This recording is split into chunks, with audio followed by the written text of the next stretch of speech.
I wasn't looking for impossible engineering when I started researching the 1915 Panama-Pacific International Exposition in San Francisco. I was examining photographs of the Tower of Jewels, a 435-foot structure covered in glass gems that caught and reflected light from thousands of electric bulbs. When something stopped me cold, the scale of the electrical system required to power it, not just the tower, the entire exposition. 500,000 colored lights illuminating the fairground, creating what witnesses described as illumination visible from ships 60 miles at sea. And this was 1915. This was San Francisco, a city that just 9 years earlier had been destroyed by earthquake and fire. The 1906 disaster had leveled 80% of the city. Nearly 500,000 people were left homeless. The infrastructure was devastated. And yet, way by 1915, they had built an exposition covering 635 acres, with the most elaborate electrical lighting system ever attempted. Electric lighting, we're told, was still developing. Expensive, technically challenging, maybe. But the deeper I looked at these photographs, the more that simple explanation began to collapse under the weight of what these images actually show. Let me be specific about what these photographs depict. The 1915 Panama-Pacific International Exposition covered 635 acres along San Francisco Bay. The main exhibition palaces contained over 500,000 individual lights, not simple incandescent bulbs and standard fixtures. Colored lights, tinted glass, sophisticated dimming systems, creating what contemporary accounts call jeweled illumination. The Tower of Jewels alone, with the centerpiece rising 435 feet above the court of the universe, was decorated with 102,000 cut glass nova gems, hanging from the tower's surface, each gem designed to catch and multiply the light from concealed bulbs, creating a shimmering, prismatic effect visible across the bay. The Palace of Fine Arts, designed by Bernard Maybeck, featured comprehensive lighting that transformed the lagoon and rotunda into what visitors described as a dream made real. The Court of the Four Seasons, the Court of Abundance, the Court of the Universe, every major court and exhibition palace illuminated with precision that seems impossible for 1915. And here's the strangest part. This wasn't a permanent installation built over decades. This was a temporary exhibition. Construction began in 1911. The exposition opened February 20th, 1915. That's less than 4 years of construction, and much of that time was spent on basic infrastructure and buildings. The electrical systems, the most sophisticated lighting installation in the world had ever seen, were installed in the final 18 months. Then when the exposition closed December 4th, 1915, it was dismantled systematically. The buildings were torn down, the electrical systems removed, most structures completely demolished by 1916. But while it stood, it glowed with an intensity that defied explanation. Once you see it, you can't unsee it. The official history tells us that electrical technology was advancing rapidly in 1915, that the exposition showcased the latest innovations, that General Electric and Westinghouse competed to demonstrate their systems. Fine. Wait, but consider the timeline. The 1906 earthquake devastated San Francisco. 9 years later, the city hosted an exposition with 500,000 lights. Does that recovery timeline make sense to you? Because it gets more complicated. These weren't just lights strung on poles. The photographs show comprehensive, sophisticated illumination design, color-changing systems, dimming controls, synchronized lighting effects, hidden fixtures creating ambient glow, underwater lighting in lagoons, fountains with internal illumination. The infrastructure required is staggering. Multiple power generation facilities, miles of underground wiring, thousands of junction boxes, switching systems to control different zones, transformers stepping down high voltage, color filters and diffusion systems, all for a temporary exposition. All built in 18 months, and all dismantled within months of closing. Consider what we're actually being asked to accept. In an era when most American cities still had limited electric street lighting, when color photography was experimental, when electrical systems were considered cutting-edge technology. During this precise moment, organizers somehow assembled the resources, expertise, and coordination to create illumination that wouldn't be matched in permanent installations for decades. Not in a major city's permanent infrastructure, in a temporary exhibition that would last less than a year. Where did the expertise come from? The official answer is that electrical companies competed to showcase their technology. That General Electric installed advanced systems, that Westinghouse demonstrated their capabilities, or that everything proceeded according to modern engineering standards. But what modern standards? Color-changing theatrical lighting systems of this scale didn't exist in permanent theaters yet. Synchronized dimming controls weren't common in commercial buildings. Underwater illumination was experimental. The Panama-Pacific Exposition was supposedly demonstrating technology that was still being invented. And yet it worked, flawlessly, comprehensively, on a scale that permanent cities wouldn't achieve for another 20 years. And that's where the phenomenon becomes impossible to ignore. Because it wasn't just San Francisco. The 1893 Chicago World's Fair, 22 years earlier. 120,000 incandescent lamps creating the White City. The 1901 Pan American Exposition in Buffalo. 350,000 lights with the electric tower as centerpiece. The 1904 Louisiana Purchase Exposition in St. Louis. 100,000 arc lamps and incandescent bulbs creating the greatest display of artificial light ever attempted.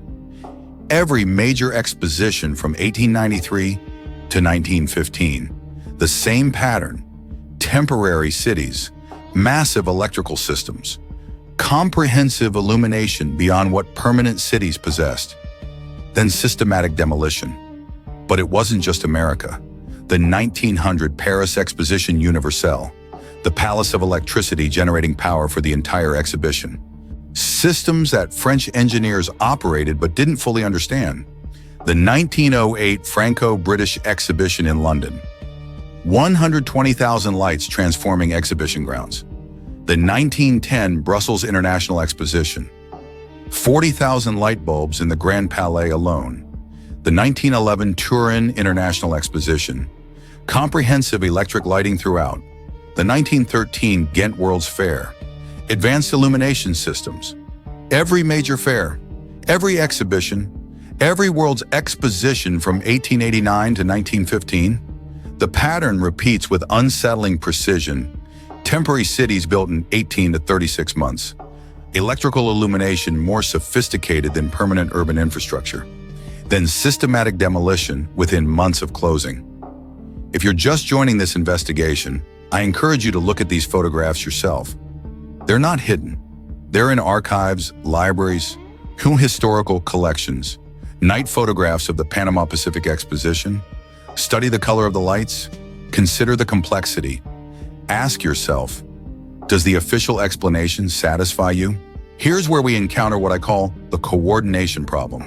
Let's accept for a moment the official narrative, that these expositions represented cutting-edge electrical technology, that they were showcases for modern innovation, that companies like General Electric and Westinghouse possessed the capability. Fine, but that raises an even more troubling question. How did organizers across different continents, different cultures, different nations, all arrive at nearly identical solutions within the same narrow time frame? The White City in Chicago, 1893, neoclassical architecture, comprehensive white light illumination. The Ivory City in Buffalo, 1901, nearly identical aesthetic, electric spectacle with the electric tower. The Court of Honor in St. Louis, 1904. The pattern continues. The Jewel City in San Francisco, 1915. The same basic approach with color enhancement. And it wasn't just architectural style, it was the complete system, the power generation approach, the distribution methodology, the lighting design philosophy, the temporary nature despite monumental scale, the rapid construction, the systematic demolition, and most importantly, the comprehensive documentation of completed buildings, but the curious absence of detailed records about how the electrical systems were actually designed and installed. We have thousands of photographs of the illuminated fairgrounds. We have architectural drawings of buildings.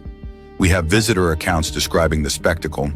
We have newspaper reports praising the achievement. But try to find detailed engineering specifications for the color-changing systems.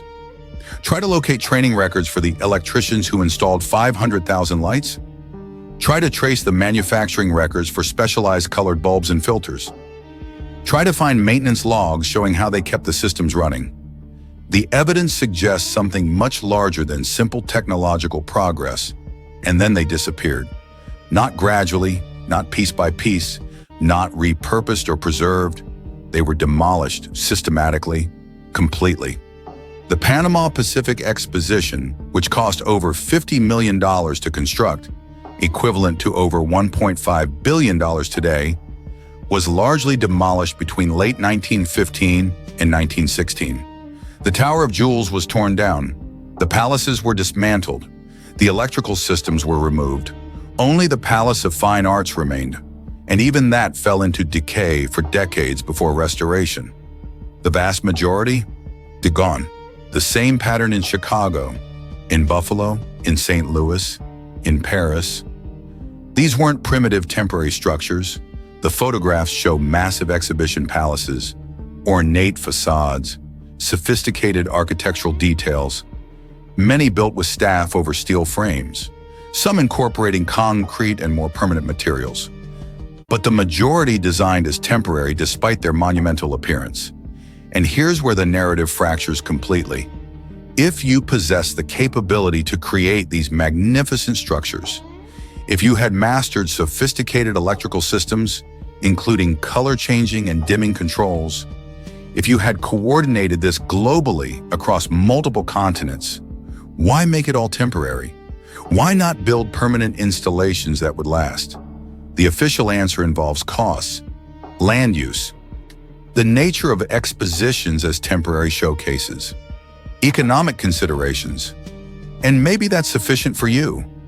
But it wasn't sufficient for me, because what haunts me most isn't what we're told about these glowing cities. It's what we're not told. Try to find mainstream historical analysis that seriously examines the technological discontinuity. Try to find academic papers questioning how color-changing electrical systems appeared in temporary expositions before they existed in permanent theaters. Try to find engineering studies asking why these capabilities appeared, then seemed to regress. The Panama-Pacific Exposition in 1915 had 500,000 colored lights with dimming and color-changing controls. 20 years later, most American theaters still use relatively simple lighting systems. The technology existed, the expertise existed, or the manufacturing capability existed, but widespread implementation proceeded slowly for decades. Why the gap? If the 1915 exposition proved that sophisticated theatrical lighting was feasible, affordable enough for a temporary exhibition, why did permanent implementation take so much longer? The silence is deafening. Not conspiracy silence, not active suppression, just absence. An absence of curiosity about the discontinuity, an absence of serious questioning, an acceptance of the official narrative, despite the troubling gaps it contains. Let me show you what else appears in these photographs. The quality and sophistication of the illumination itself. Modern colored theatrical lighting requires complex filtering systems, gel filters that degrade from heat, color-changing mechanisms that are mechanically complex. It's dimming systems that require sophisticated electrical controls. Early 20th century technology struggled with all of these challenges. But look at the Panama-Pacific photographs carefully. The colored lights appear uniform, consistent, controllable. Contemporary accounts describe lighting that changed color throughout the evening, that dimmed and brightened in coordinated patterns, that created atmospheric effects matching different events and times of day. Now, there are explanations for this. Perhaps they used banks of different colored lights switched on and off. Perhaps they employed large numbers of workers manually changing filters. Perhaps they had more advanced technology than we credit them with. Perhaps, but when you see similar sophistication in San Francisco, St. Louis, Buffalo, Paris, and Brussels, all using supposedly different systems, different manufacturers, different technical approaches, the coincidence becomes harder to dismiss. The deeper I looked, the more I realized I wasn't looking at primitive electrical systems struggling with new technology. I was looking at something that appeared fully developed, sophisticated, refined, not experimental, not developmental, mature. This is what keeps me awake at night, not whether these expositions existed. We have photographic proof, not whether they had sophisticated lighting. The evidence is overwhelming. But this, where did the knowledge come from? Technology develops through stages, through trial and error, through gradual refinement. Color theatrical lighting should show clear progression from primitive to sophisticated, and in some ways it does. Early arc lights, carbon filament bulbs, tungsten improvements. We have that progression documented, but then these expositions appear, and the progression jumps. The sophistication explodes. The scale becomes massive. And then, and this is crucial, it doesn't continue at that pace. The permanent installations that follow are less sophisticated, less comprehensive than what was demonstrated at these temporary expositions. It's as if someone briefly opened a door to advanced capability. We demonstrated it globally in these jeweled cities, and then closed the door again, returning to slower, more gradual development. Why? I don't have an answer. I have questions, many questions. Consider what happened after the exposition closed. The buildings, demolished or left to decay. The electrical systems, dismantled and dispersed. The detailed technical documentation, sparse or missing. The thousands of workers who installed these systems, unnamed, dispersed, largely uninterviewed. We have visitor accounts, thousands of them, people describing the beauty, the wonder, the magical quality of the jeweled illumination. But try to find detailed accounts from the electrical engineers who designed the color-changing systems. Try to locate comprehensive records of the dimming controls and how they were operated. You try to find maintenance documentation showing how they kept 500,000 lights functioning. Fragments exist, enough to construct an official narrative, but not enough to truly understand how it was done. And this pattern, this specific pattern of preservation and omission, repeats across every major exposition. We remember the spectacle, we forget the mechanism, we preserve the photographs, we lose the technical specifications, we commemorate the achievement, we erase the process. Once you see this pattern, you start seeing it everywhere. Historical records mention other contexts where sophisticated illumination appeared before the technology supposedly existed. Ancient accounts of temples with light that didn't flicker. Medieval descriptions of structures lit without visible flames. Renaissance reports of illuminated performances that defied contemporary understanding. Most historians dismiss these as exaggerations, misunderstood natural phenomena, poetic descriptions of conventional lighting. Maybe they're right, but after studying these exposition photographs, after examining the technological discontinuities, after seeing the pattern of sophisticated capability followed by systematic erasure, I'm less certain. What if the expositions weren't pioneering new technology? What if they were demonstrating recovered technology?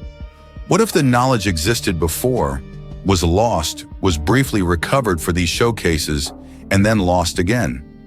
I'm not claiming this is true. I'm asking, does the evidence allow for this possibility? So we return to where we began, the 1915 Panama-Pacific International Exposition.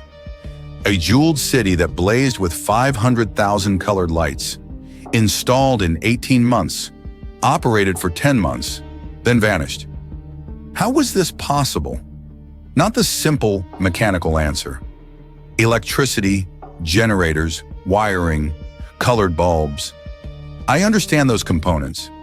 What I don't understand is the system that produced them so quickly, so sophisticatedly, so comprehensively, and then dismantled them so completely. I don't understand how a temporary exposition in 1915 achieved lighting sophistication that wouldn't become standard in permanent theaters for another 30 years. I don't understand the coordination across continents, the uniformity of approach, the similar technical solutions, the repeated patterns of rapid construction and systematic demolition. I don't understand the silence, the lack of serious historical inquiry into these discontinuities, the acceptance of an official narrative that leaves so many questions unanswered. And most of all, I don't understand this. If we possess this capability in 1915, the ability to create 500,000 light color changing systems in 18 months, why don't permanent installations match that capability even decades later? Or did we possess it and then lose it? The night photographs remain, and they're not hidden, not suppressed. They're in archives, available for anyone who wants to examine them. Images of a city that blazed like a jewel, that glowed with colors that changed and shifted throughout the evening, that created illumination visible from ships 60 miles at sea, and then vanished, leaving only the photographs and questions. Questions about what we knew and forgot. Questions about what we built and destroyed. Questions about the knowledge that briefly surfaced in these jeweled cities and then receded back into shadow. I don't know what the Panama-Pacific Exposition really was. I don't know if it represents lost technology, hidden capability, or simply a moment when ambition and resources aligned to create something temporarily magnificent. But I know this. The official explanation, that this was simply a showcase for developing electrical technology, is incomplete. It doesn't account for the sophistication, the scale, the rapid implementation, or the systematic erasure. Something else was happening in that jeweled city. Something we've chosen to forget, or something we've been encouraged not to remember. The photographs preserve the light, but the knowledge that produced it, that remains in darkness. And perhaps that's where it was always meant to stay.